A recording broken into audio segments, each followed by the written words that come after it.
Are you in your late 40s or maybe your 50s or your early 60s and you're thinking about early retirement? Well, fear not, you're not alone. I've been a fee-only financial advisor for over 20 years, and I'm fielding more calls than ever from people saying, "Hey, Asul, do I have enough money to retire? Am I ready to retire?"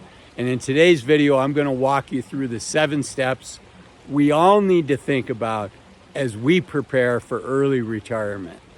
And the first one I want to call to your attention is really thinking about what is your why. Why do you want to retire early? And not that it's any of my business, right? You do you.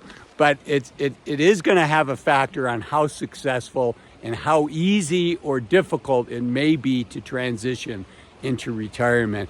And typically people fall into 2 camps. They either want to retire early because, something about their job they just don't enjoy anymore. Maybe it's their boss, maybe it's their work, maybe they're bored, whatever it is.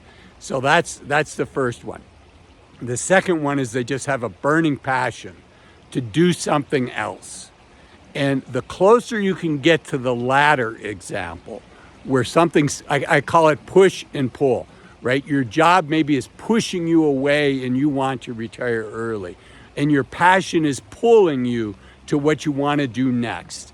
And the closer you can get to the pull versus the push, the better off that you're going to be. If you feel like you're being pushed, but generally you enjoy working, you just don't enjoy this job, maybe you think about changing jobs, right? Or doing reskilling and leveling up to a different skill, and you keep working.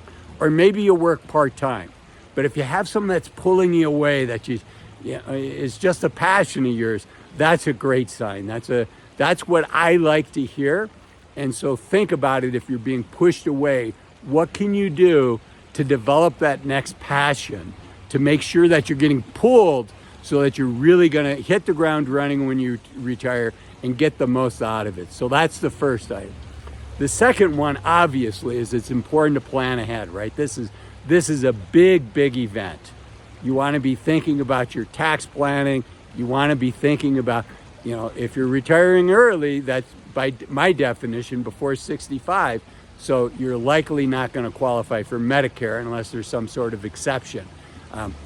So if that's you, you really have to think about where is your health care insurance going to come from.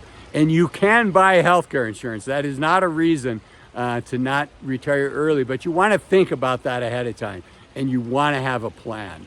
And then you also want to think through what are the risks to that plan? What could derail that plan? And what would you do if that happened? And the biggest one, of course, is, if there's a correction in the stock market. So maybe your financial advisor has said, you need $750,000. I'm just making up a number. And maybe you get unlucky. And the first year or the second year, the stock market has a 40% correction. And maybe you're down $200,000 or $300,000. That's a lot to be down. That's going to get your attention.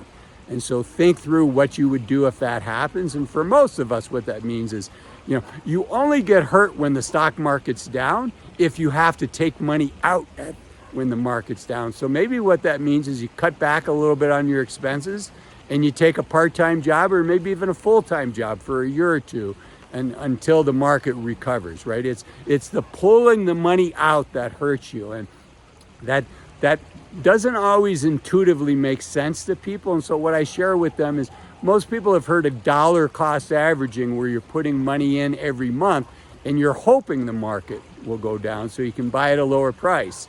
Well, sequence of return risk, which is what it is if the stock market drops when you first retire, sequence of return risk is the evil cousin, is the negative cousin to dollar cost averaging. So that's basically how it works, right? If the stock market if a stock's at $10 today, it goes down to $9 tomorrow and it goes back up to $10 the following day, you haven't lost anything if you didn't sell, right? But if you have to sell that stock to pay your expenses, then you did get hurt. So hopefully that makes sense.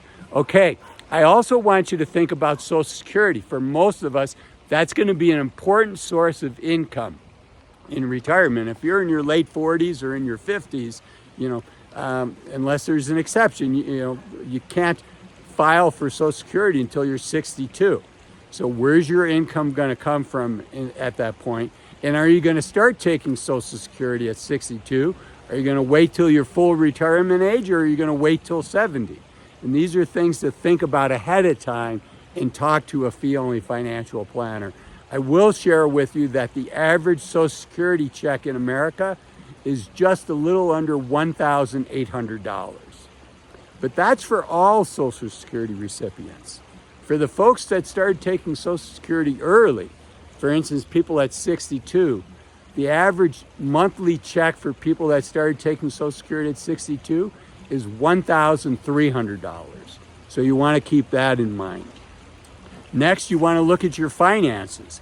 Look at your accounts. I talked about planning, and the finance part of it is a really important part of that. And specifically, what type of accounts do you have? Do you have accounts that when you take money out, you have to pay tax on it? I met somebody that did not use a financial planner his whole life, and he's in his late 60s. He's retired now, and he called me up and he's like, Asul, I need your help because every time I go to buy a loaf of bread, I have to pay taxes, right? Everything was in his 401k that got rolled over to the IRA, into his IRA. So everything, every dollar is taxable income for him. Don't let that happen to you. You want to have some money that's in a tax deferred account like a regular IRA.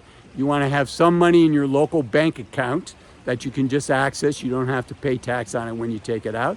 And then you want some money that, like in a Roth IRA, that it can grow. You didn't get the tax break on the way in, but it grew tax-free. And if it's qualified, you can take the money out now tax-free as well. So you want to have those three buckets, okay? And then I also want you to think about, related to what I talked about earlier, is Plan A and Plan B. Do not be lulled into the false sense of security when you do a financial plan. Financial plans are great for providing some clarity, and they're directionally super helpful. But they're not cast in stone. Things change, tax rates change, inflation rates change, market returns change. Your life is going to change. So realize things are going to change and be flexible and willing to change as life changes, and probably revisit that plan occasionally. I should say none of this is financial advice specifically for you. I don't know your situation. I encourage you to talk to a fee-only financial advisor that can give you advice specific to your situation. You can find them just by Googling that term, fee-only financial advisor.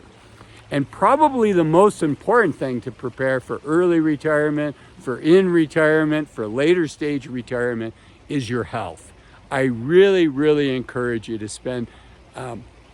invest in your health. Invest the time to work out, invest the time to shop for healthy foods, invest the time to cook healthy foods. And it's not just your physical health, it's also your mental health.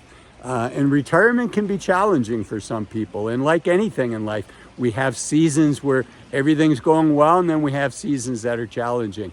And I encourage you to invest in your mental health. And if that means, working with a therapist and investing some money and time in that, I think that's money very well spent. I also encourage you to watch this video here that talks about why do people take Social Security at 62. The vast majority of people decide they want to take Social Security at 62. And why is that? And is that right for you? So I know you're going to enjoy this video, and I'll see you in there. Bye-bye.